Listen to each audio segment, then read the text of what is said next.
Hot 937, hot937.com. Special guest in the studio. We've been talking about him for a few weeks. Guys had me pull an all-nighter a couple of weeks ago. I know. You're used to that, though. Buck is an animal. I don't know how he does it. Like, he goes to New York, comes home. He said, yeah, I laid down for an hour, and then I came in. If it's something I have to see, if somebody I like, I got to go no matter what. There's plenty of time to sleep, right?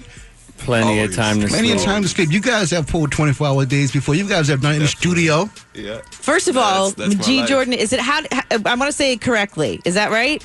Majid Jordan? It's Majid. Majid. Yeah. Majid Jordan. Majid Jordan. And it's two people. Like when they first came, I was one of the guys you guys were talking about. I thought it was just one. Yeah. So I saw you guys performing and I was like, wait a minute, Lee, what's going on here? Why are there two? Yeah, right? It's just a combination of our names, and we get that moment a lot. You know, when we meet people for the first time, it's like, yo, I'm Majid. And then Jordan will be like, yo, I'm Jordan. And then you blow my mind. You're Majid. You're Jordan. You just blew my mind. Yeah. My mind is blown. Guys coming from Canada, man. How you guys feeling? Feel amazing. Feeling really great. Really, really great. I mean, happy to be in Hartford. You know, just like Toronto is just at a beautiful time. I think this is the best time if you're going to visit Canada right now. The leaves are changing, the season's changing. A lot of people are just making music that reflects that shift, you know, and I feel like that's where we really come alive, you know, in those moments where the seasons are changing and we start to change our routines, stay inside a bit more and just cook up, you know. Yeah, I lived in Buffalo, so we used to go to Toronto because it's only an hour away, about an hour. Yeah. And so the thing about Toronto that people may not know, it's just beautiful, A, but B, you're so friendly and it's so clean. I mean, it's the cleanest city. You guys do not litter ever. You don't throw anything out the window, do you? I did. I threw some out the car. He would. I left he does illegal dumping. I just want you to know about Buck. So when you ride down the highway, you can see an Oreo cookie package.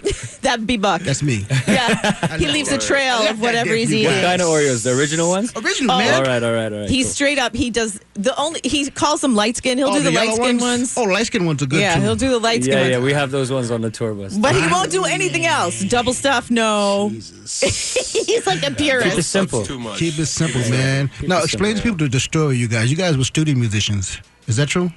I mean, not really. We were both in U of T, University of Toronto. And then my cousin actually invited me to Majid's birthday party. It was his 21st birthday party.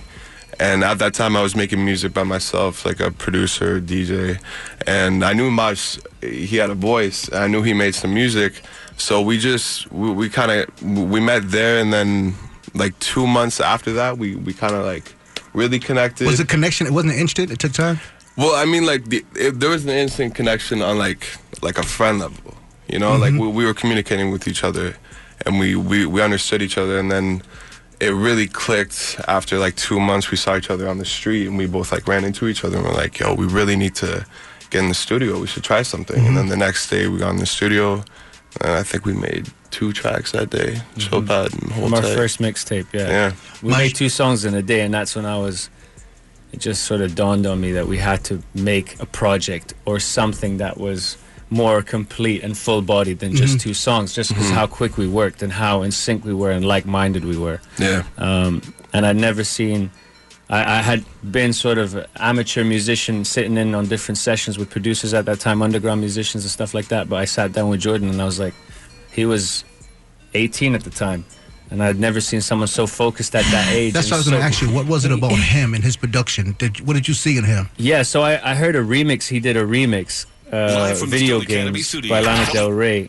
And I heard the production on that remix. And I thought to myself, this sounds like something, but not really. I can't place it. It had elements of certain, like dance genres like house and a little bit of dub, and like the steps on it were really interesting. But the sounds that he had picked to produce it and the way the vocals sat on that, it was just totally unique. And I was like, I need to connect with this guy in some way and see what we can create together. Wow, it's that easy. So do you write your lyrics after you hear the music, or how does